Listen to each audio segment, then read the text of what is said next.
Assalamualaikum warahmatullahi wabarakatuh. Nama saya Didin Ruhidin, mahasiswa PTG dalam jabatan Universitas Mulawar. Assalamualaikum warahmatullahi wabarakatuh.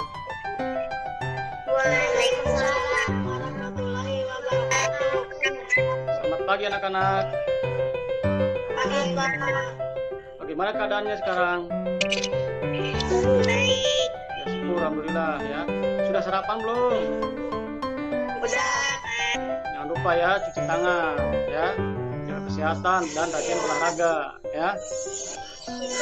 Nah, sebelum pembelajaran daring dimulai, Bapak akan menanyakan siapa teman kalian yang tidak mengikuti pembelajaran daring. Hadir semua. Syukur, alhamdulillah ya. Nah, coba sekarang silahkan KF.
Waalaikumsalam warahmatullahi wabarakatuh. Coba sebelum pembelajaran dimulai, Bapak mau tanya, kalian apa tidak Pancasila?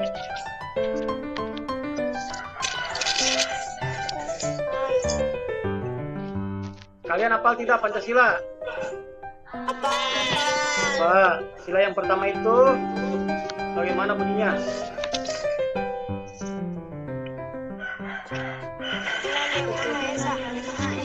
Yang kedua bagaimana bunyinya? Kemanusiaan yang adil beradab. Bagus. Yang ketiga bagaimana bunyinya? Perasaan kekeluargaan. Bagus. Yang keempat bagaimana bunyinya? Kerakyatan yang dipimpin oleh pelaksanaan perwakilan. Dan yang terakhir, yang kelima, bagaimana bunyinya? Keadilan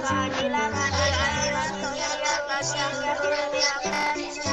Nah, bagus ya.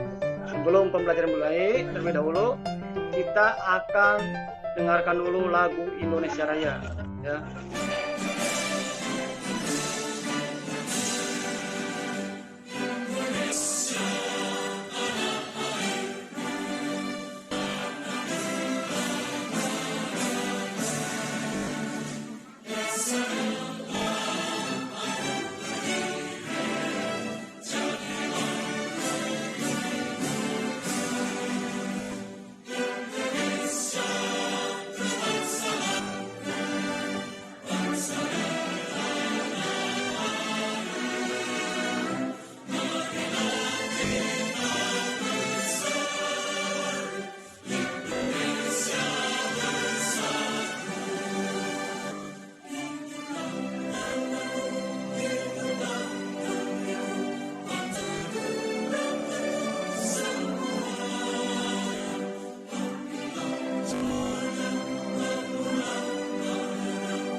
Nah, di sini Bapak tampilkan gambar burung Garuda. Nah, di mana di sini ada butir-butir Pancasila.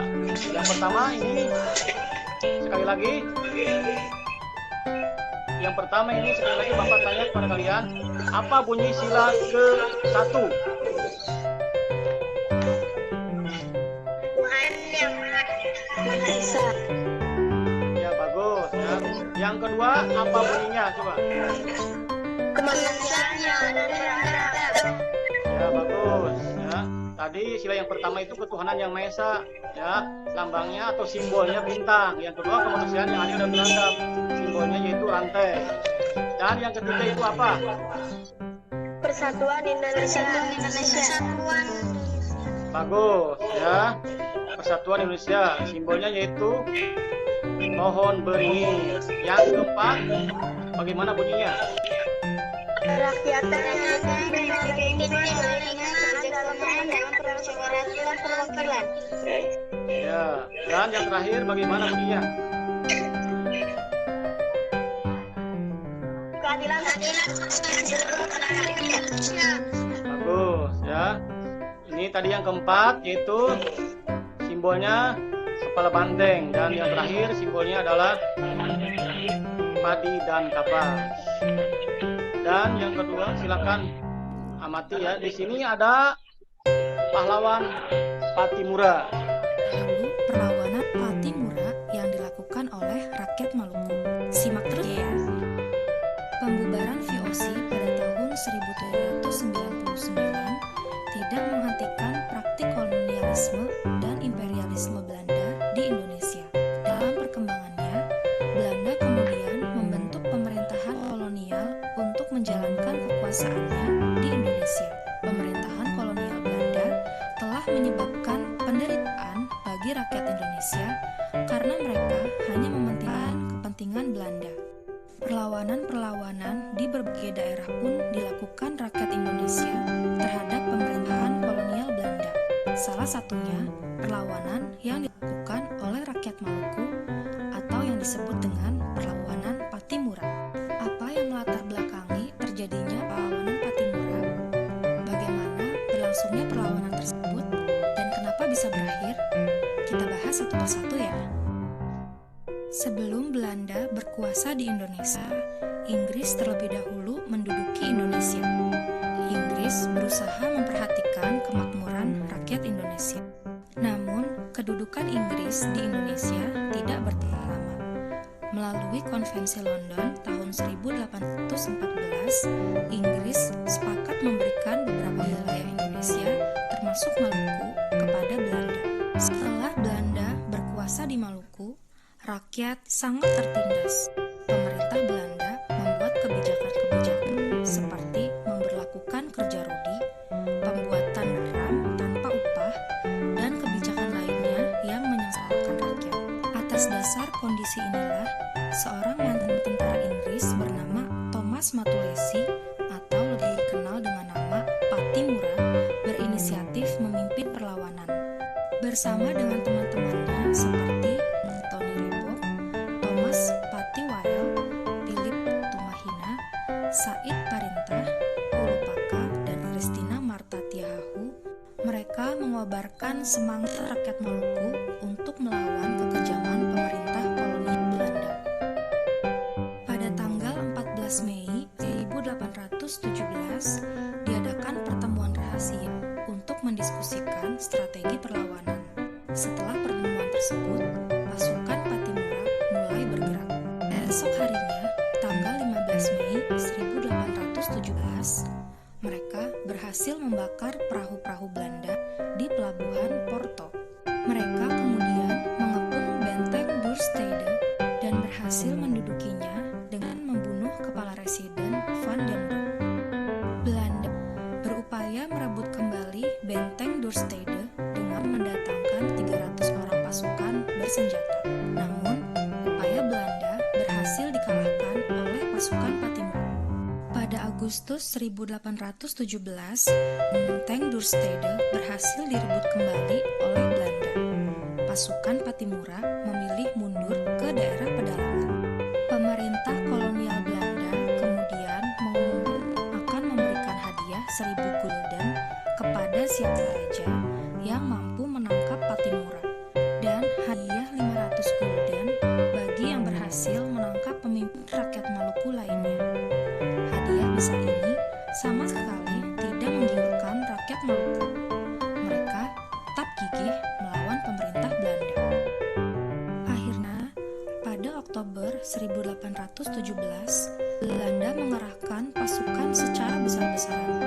Mereka berhasil menangkap Pattimura, Anthony Rebok, Thomas Patiwael, dan Raja Tiau pada bulan November 1817. Kemudian pada tanggal 16 Desember 1817, Timura dihukum mati di tiang gantung di Ambon oleh pemerintah Belanda.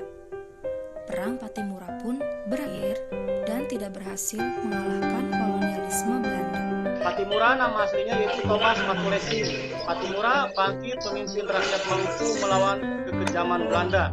Belanda menguasai perdagangan rempah-rempah di seluruh kepulauan Maluku pada tahun 1817. Perlawanan rakyat Maluku yang dipimpin Pattimura berhasil merebut benteng Darmstadt di Saparua. Namun Pattimura dianggap pemberontak oleh Belanda, sehingga Pattimura berhasil ditangkap oleh Belanda dan dijatuhi hukuman gantung. Tetapi sebelum dijatuhi hukuman gantung, Belanda menawarkan kerjasama dengan Pattimura, namun Pattimura menolak. Akhirnya Pattimura jadi dieksekusi dengan cara dihukum gantung. Ya. Nah, di sini tingkat keteladanan Pattimura. Yang pertama, memiliki jiwa kesatria, dia tidak penakut, dia gagah berani, ya pantang menyerah, ya serta memiliki cinta tanah air. Nah, di sini sikap Pattimura adalah memiliki jiwa satria, artinya gagah berani, pantang menyerah, juga memiliki semangat nasionalisme tinggi atau cinta tanah air. Juga Pattimura tidak gentar melawan penjajah Belanda, ya.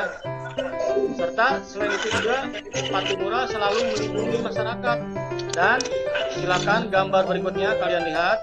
Nah, di sini ada gambar Pangeran Diponegoro. Perang Diponegoro. Pangeran Diponegoro adalah dari Sultan Hamengkubuwono III dan Raden Ajeng Mangkarawati yang memiliki nama Raden Mas Ontowiro.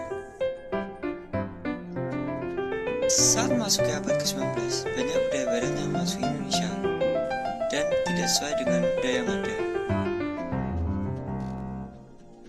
Karena itu, Pangeran Diponegoro berusaha menentang dominasi Belanda yang kejam. Hingga tahun 1823, Dr. Anthony Hendrik Meister yang dikenal sangat anti terhadap Pangeran Diponegoro diangkat sebagai residen di Yogyakarta.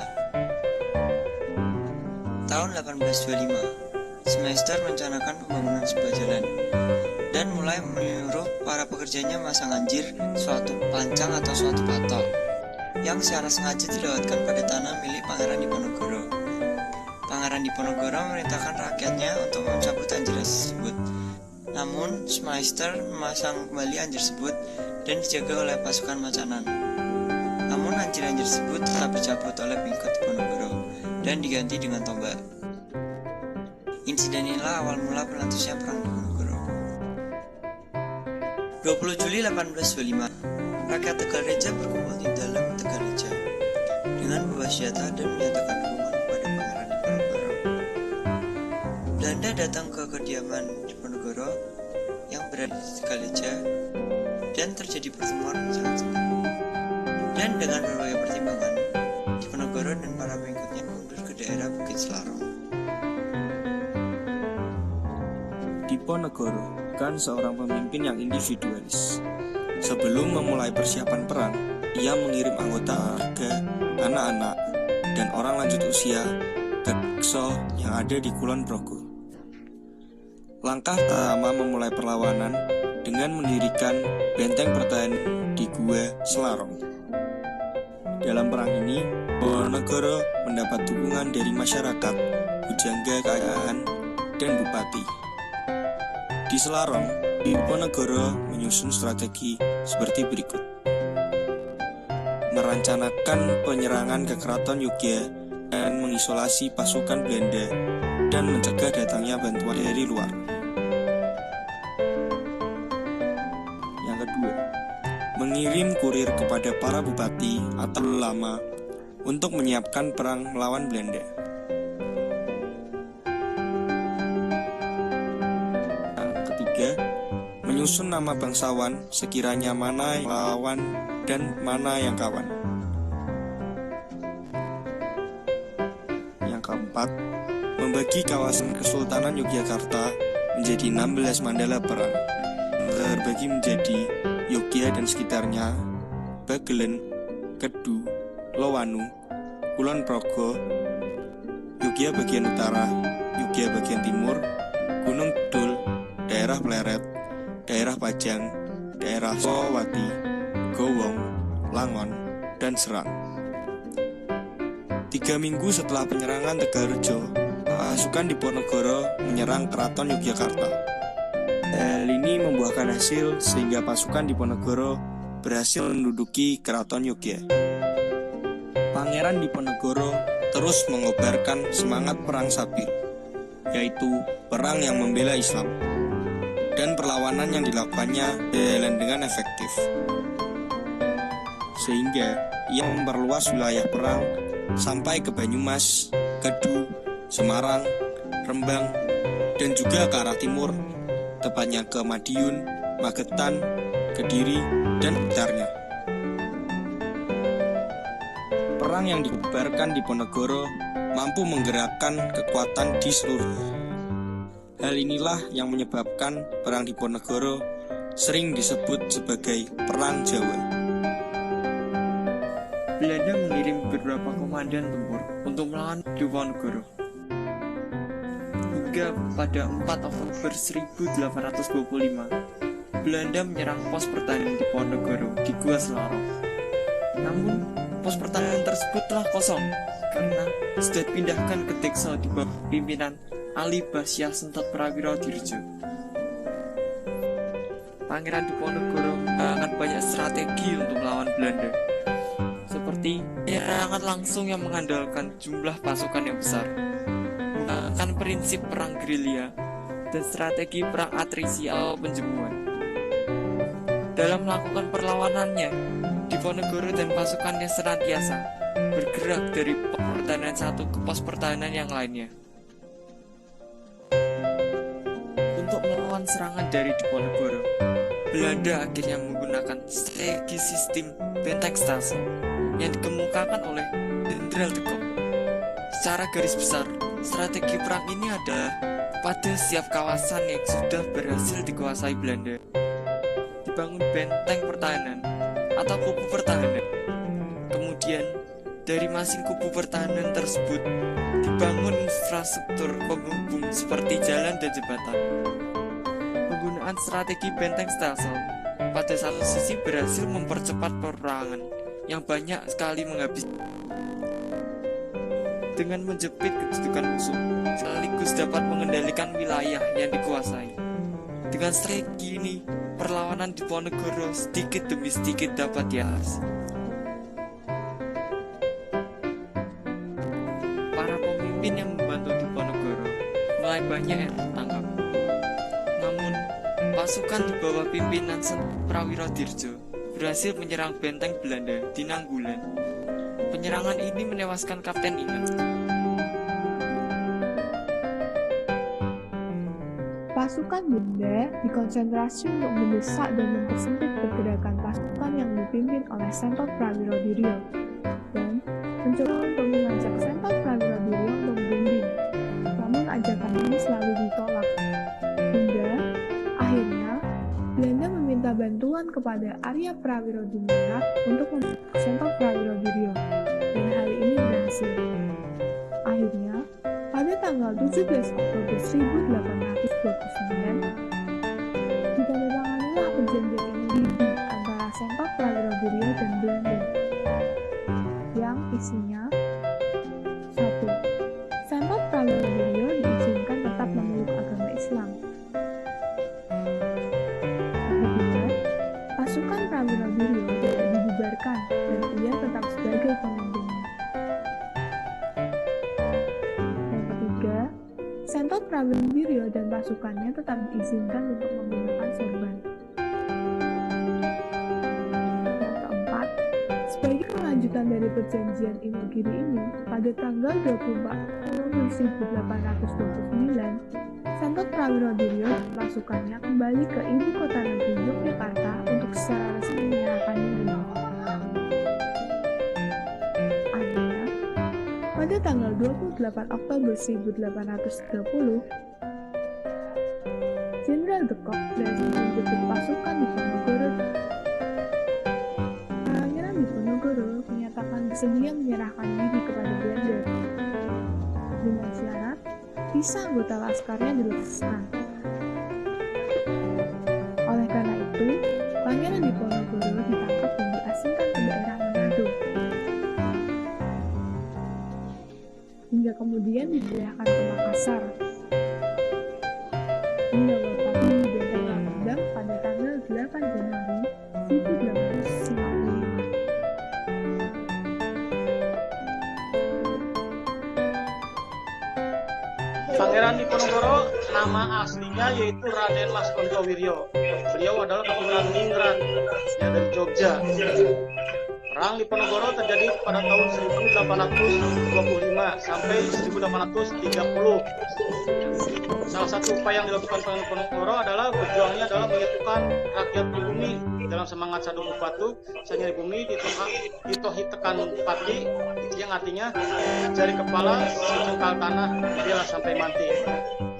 Adapun latar belakang dari Pangeran Diponegoro adalah waktu itu Belanda akan membuat jalan di atas makam para leluhur Pangeran Diponegoro. Dengan hal tersebut, Pangeran Diponegoro beserta rakyat menolak dan melakukan peperangan. Nah, dilanjutkan dengan gambar berikut. Coba sekarang lihat gambar berikut ini. Yang pertama, itu ada gambar anak sedang apa? Untuk korban bencana alam.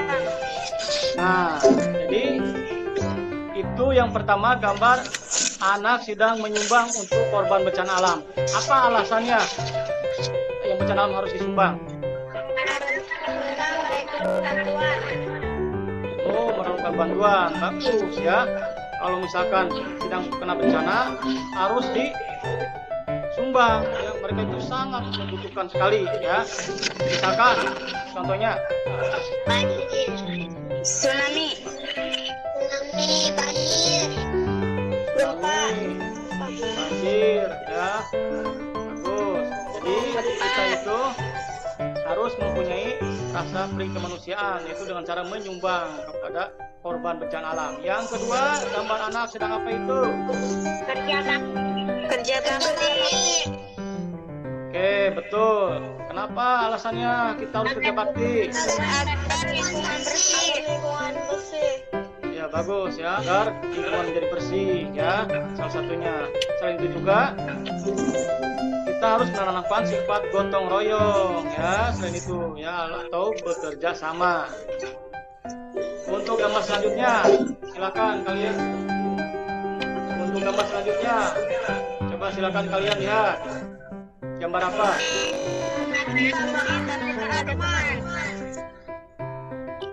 Oke ya, minta maaf kepada teman. Kenapa alasannya kita harus minta maaf kepada teman?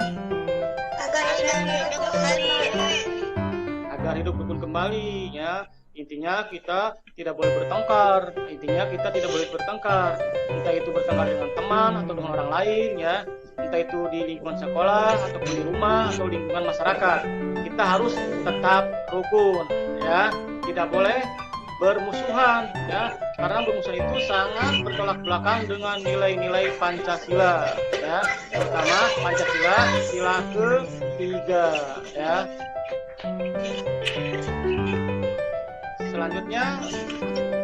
Selanjutnya lihat gambar berikut ini.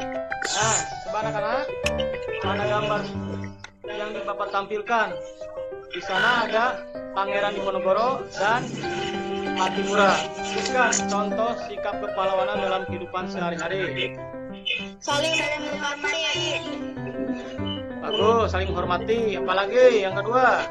Saling memberi bantuan. Contohnya bantuan apa? Makanan, ya. Apalagi? Saling menghargai. Ya, maksudnya contoh memberikan bantuan apa? Tadi kita memberikan makanan, ya. Minuman. Minuman, boleh. Dan yang ketiga apa contohnya? Saling menghargai. Dan selanjutnya? Tidak memaksakan kehendak. Boleh, ya. Nah, anak-anak, sekarang kita akan menyanyikan lagu Hari Merdeka, ya. Tapi terlebih dahulu kita akan saksikan YouTube.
Nah, sekarang kita nyanyikan bersama-sama ya.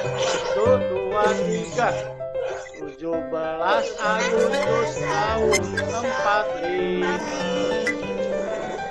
Inilah hari kemerdekaan kita. Hari merdeka nusa dan bangsa. Hari lahirnya bangsa Indonesia.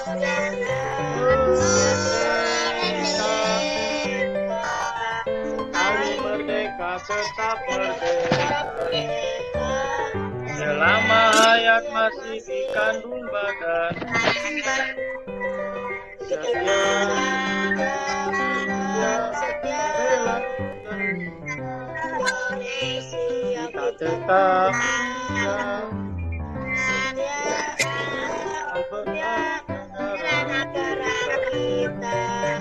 bagus ya. Ciptaan siapa lagu Hari Merdeka itu? Bagus ya. Bagus ya.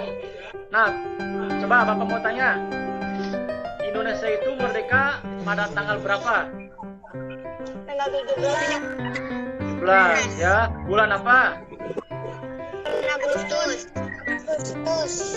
Tanggal berapa?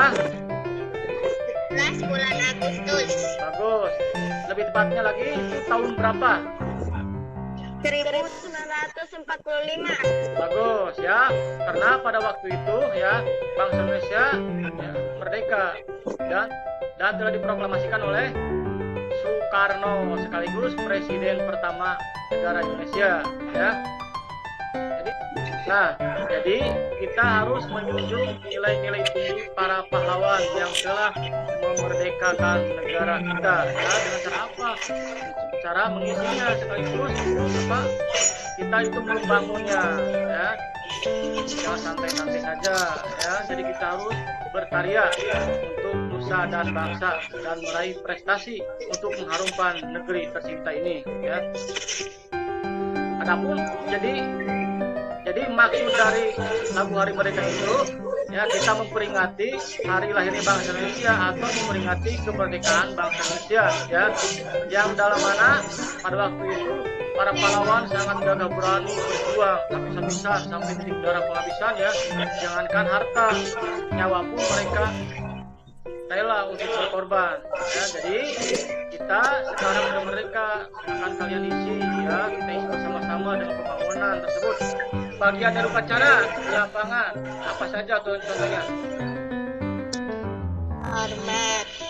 Hormat, boleh. Apalagi anak-anak dalam upacara itu biasanya lupa apa yang dilakukan? Baris, boleh ya. Nah sekarang perhatikan gambar berikut ini. Nah coba perhatikan gambar berikut. Ada berapakah sudut pada gambar di atas? Bagus. Sudut apa saja? Sudut 1, sudut 2, sudut 3, sudut 4, sudut 5, sudut 6, sudut 7, 8. Bagus ya. Dalam sudut tersebut juga ada yang saling berhadapan ya, ada yang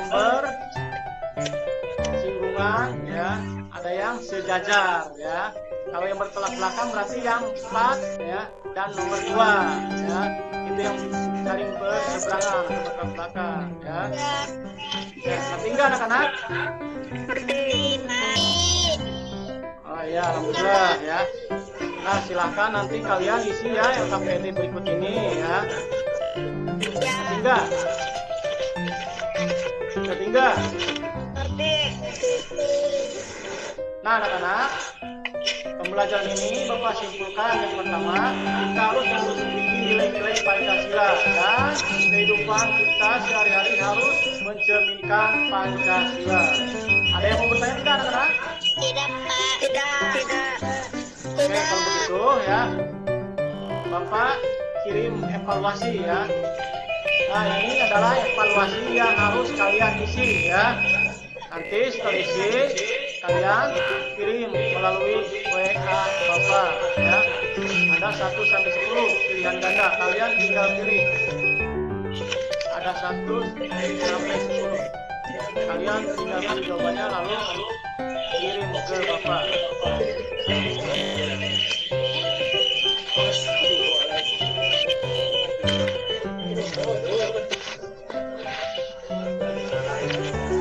Sudah jelas semuanya anak-anak? Sudah, Pak. Sudah ya? Bagus. Silakan sekarang KM pilih doa dulu. Sikap baca doa terakhir mulai.